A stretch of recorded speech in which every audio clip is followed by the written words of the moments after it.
Hello, welcome back to BSLIVE. In this episode, I want to talk about motion capture features of Blender. It's a really basic motion capture. Basically, I'm not using any kind of device to record face or the full body motions. It's just a simple motions that you can do using your mouse and just your keyboard. So the idea is really you can simply turn on this record or record button or auto keying, and then you play back using spacebar, right? Let's go to the first frame. After you hit spacebar, you quickly hit grab or rotate or scale and start motion capturing that performance. So this has to be real time. So I'm actually using Blender 2.82 Alpha. It is actually performing really well and faster than before. I'm using MacBook Pro and it's from 2017, and this is actually working really well. So if I hit spacebar and hit G and start moving this cube around, you can see it start recording the motion. It is actually, and then after you're done, you stop it, and then you go back to the first frame, and then you run the playback, and it's gonna replay whatever you recorded earlier. This is actually gonna be more clear if we are using the graph editor as well. So I split the 3D view and switch to graph editor over here. I'm gonna reset this cube, Option G. So I reset it. You can see that it's already created a keyframe for us. Let's delete it. So delete everything else. So look at the cube once again. Hit spacebar and then start moving the cube around, and you can make like any kind of shapes, kind of like drawing. It's kind of like moving in a 3D space, but it's also because we are working in we are using mouse. We only have two directions in X and Y based on the camera. Would be cool in the future if we have like a tools that allows us to do like full 3D motions, kind of like a VR tools. So yeah, we have these animations, and if we are actually happy with this, with Blender 2.81, you can actually clean up the motion. So this is, let's save this, because it might crash. This is still like the alpha versions of 2.82. So with these motions in XYZ locations, we can select all the curve, and we can simply clean the keyframe by using decimate. So click here and then start dragging left and right until we have much cleaner graph. So much less curve than before. Let's try again. Decimate and done.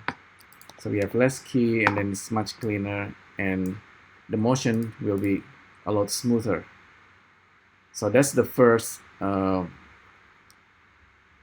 need to know in terms of motion capture. If you want to apply this for Suzanne, you can have the monkey head and then actually simply apply the animations. Let's actually turn off this recording for now. So this is actually something important.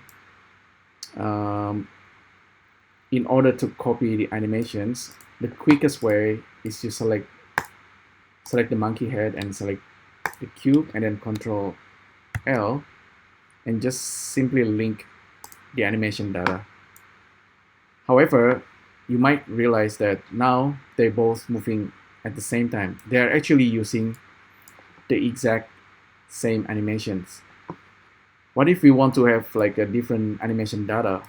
You can actually go to the dope sheet here and then switch to action editor, and then here you can see this is the name of the animations, cube actions.002. It's being used by two objects. If you click here, it's gonna make it single copy. So for Suzanne and for the box, we're gonna have two different animations. Okay, so that's actually really important.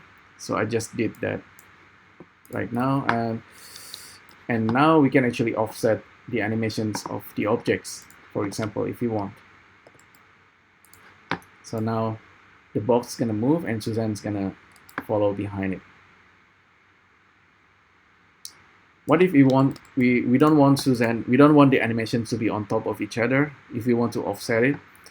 For this, we actually need an add-on. It's not built in Blender, but there's an add-on called Anim 8. I talked about this before, but Anim 8 allow you to offset the animations. If I move this Suzanne head, for example, I want the animations to be the same exactly, but I want to move it, offset it to the side. So we use Anim 8 for that. Activate, move Suzanne, deactivate. So now we have the box animations, and then we have Suzanne animations on top of it. I mean, on the side. So there might be a bit of a glitch there. You can see it. Probably this is actually working well if the animation keyframe is the same, or maybe looks like we have some weird things happening there. So let me actually try again. So we have a cube, and then we run a motion capture animation, and then now I duplicate the cube, and I want to move it to the side. So activate, move this cube, and then deactivate. So this one is more correct. So I just offset the animations. Now we have those two kind of moving and offsetting in 3D space, and also in terms of timing, it's being offset. So that's fine, fine and dandy. How about if we want to layer the motion capture? Let's try an example. So Suzanne head, save it as motion capture, mocap monkey. And we're gonna try to work with the timeline, and we're gonna try to make some kind of animation that can be loop. So let's use this motion capture, but I will have also the dope sheet, or actually action editor. So it's gonna be kind of strange at first, but once you understand this, you can use this for your animations. So let's make this Suzanne kind of moving ups and down for 50 frames. So imagine that's kind of like a jump, even though it's not like a jump. It's like, because we are using mouse, it's kind of like more like floating up and floating down. But that's a single action. We can call this like a single jump, and we can stash it. If it's stashed, it's actually put it somewhere, put the animation somewhere, reset Suzanne to the original default positions. We still have the animations if we want to use it, but it's actually being stashed. And we can use it later with the NLA, or nonlinear animations. Okay, so Suzanne, let's reset it. Let's make a double jump this time for around 50 frames. Oops, I forgot to select Suzanne. So that's a double jump. And let's save this as double jump, and then stash it. And now we want to add another motion capture, but we want to just use the rotation of Suzanne. So let's do that. Spacebar and then rotate. So this one is kind of like 60 frame. Suzanne rotating, kind of like a rotating based on the beat perhaps, and then we can call this rotate. And once again, we can stash it. And we can now also maybe do one that's dealing with scaling.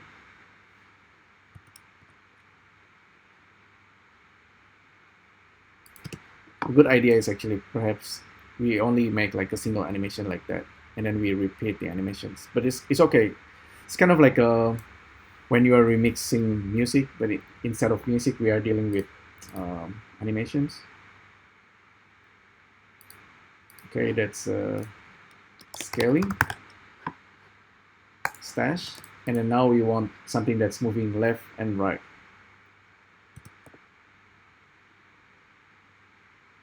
So in a way that's kind of moving, kind of looping for 80 frames. So side to side, stash. Okay, now we don't have any animations. We have back to the default, but all the animation block is actually saved, and we can use nonlinear animations. So here, if you switch to NLA, you can see all the animations are there, but they are all turned off because we stashed them before. So let's try to make some kind of interesting animations based on these elements that we created using motion capture. So there's a couple of things here.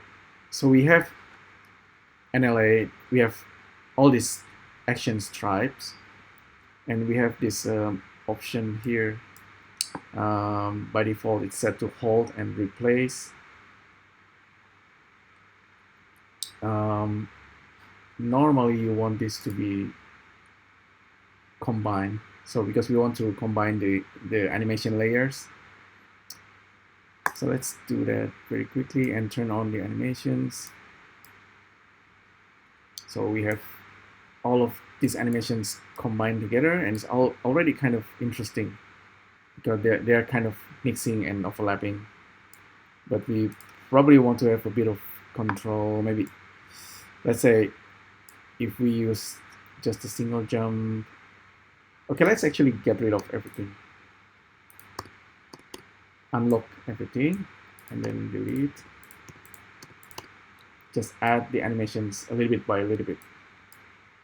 So let's select this, the one at the bottom. For the first one, let's use the side by side. Suzanne seems to be in this position. Let's just reset it. Okay, that's the default Suzanne, and it's just moving side by side. Okay, cool. The next one, we want to add single jump. Okay, so side by side, single jump. So in order to make this more interesting, maybe single jump can also have rotations. So rotations and single jump. Now they're kind of overlapping, I believe. They're overlapping. It should be combined.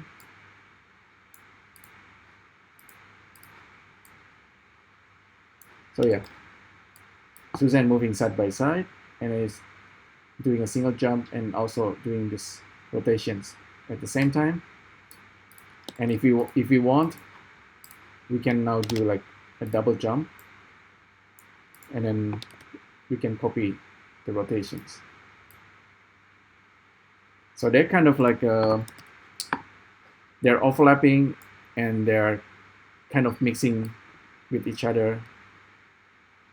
And I think this is kind of interesting way of animating, even though I think you use this a lot in a game kind of animations.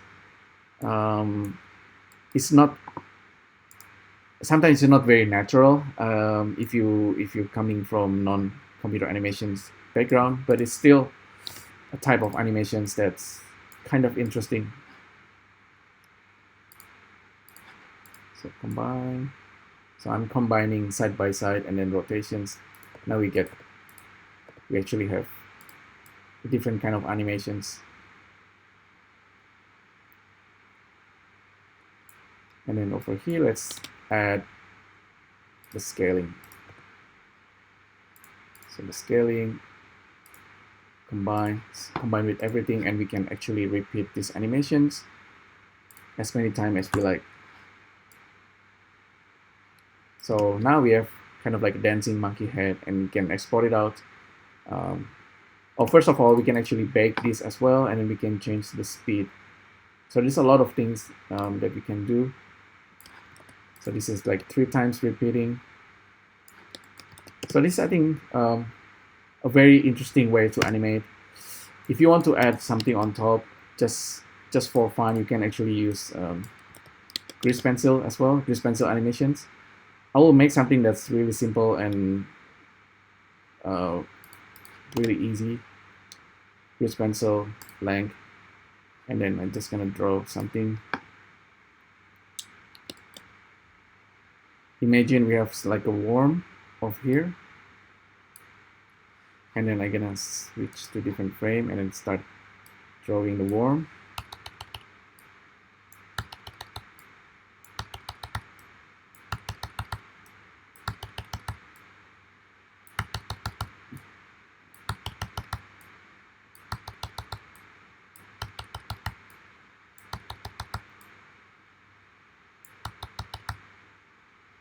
And the worm goes in. So this is, so we have grease pencil animations over there. So grease pencil is of course kind of like a 2D animations in Blender. So we have this worm and we have Susan animating at the same time. And with the worm, you can actually easily offset it and loop it. Where's the grease pencil modifier? Time offset. Okay, enable time offset, and then make it looping. Set the custom frame to maybe 100. So now we have this worm that's moving. And Susan, okay. And then we can duplicate the worm. So we can also offset the worm. So I found this to be kind of interesting way of animating. If you really want to study animations, a good one to start with is probably this opening title of My Neighbor Totoro. The opening title is, I think it's about 2 minutes, and you can see a lot of elements over here. From the character start walking and then dropping this seed, and then the seed kind of morphing into this letter and tree that says Totoro in Japanese. And then you have all these elements. They are all like the basic simple animation, including the walk here by Sasuke, oh no, by Mei, and then there's these worms, bats flying, the cats, all kind of different creatures. And I found this opening title is a good animation practice if you ever want to do animations in Blender, whether it's 2D or 3D. Because you have elements that's kind of looping, you have all the basic elements, walk cycle by worms, and walk cycle by these little creatures, and also these creatures, I forgot the name, the frog, and there's also, I think, the crickets passing by. So this opening title will be a really good study of the animations. You have kind of like a soundtrack that's playing, and then you start to animate on top of it. So in this case, my animation is a bit random, but it's really, I was actually inspired by this, and I want to explain everything here, like shape keys, morph, face, sculpt. But I think I kind of captured most of this. There's one thing that I forgot to say. It's actually the morph animations or the shape keys. Shape keys animations, basically, you can start with a box and then you add a shape keys. And then what's funny about shape keys in Blender is that you can extrude this, and then later on you can actually animate the extrusion. So I found that kind of interesting and funny.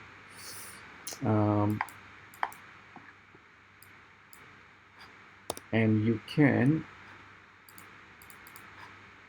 actually make like kind of like a 3 animations this way.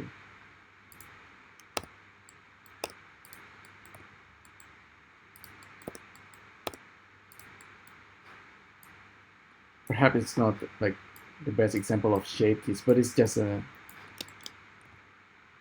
example.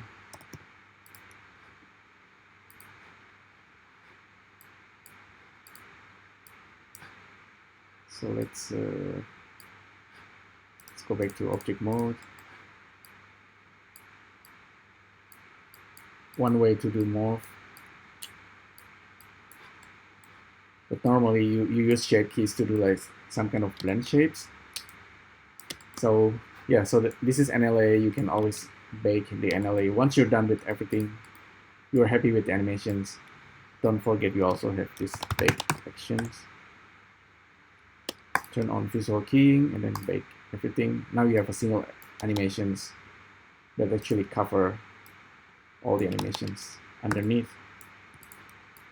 and you can export it out. So yeah, I tried to demonstrate all of this, but I'm kind of curious to do all these animations like properly, and also look at the end title sequence for Totoro. It's actually quite nice. I'm not gonna play it for, I think it's gonna be copyright issue, but there you go. That's a lot of animation techniques, all kind of tools that you can use in Blender, from motion capture to manual keying to grease pencil to the animations, shape keys. Those try to make something like this with all the techniques. Of course, with animations like Totoro, it's all 2D animations, right? But underneath the hand-drawn, of course, all kind of animation that you can create using mocap, or maybe you want like a normal keyframing, or maybe you want to work in a stop motion kind of way, or you simply draw it using grease pencil. And I think someone out there should try to make this opening title of Totoro. That's really what I want to say. So thanks again for tuning in, and I'll see you next time. Thank you. Bye.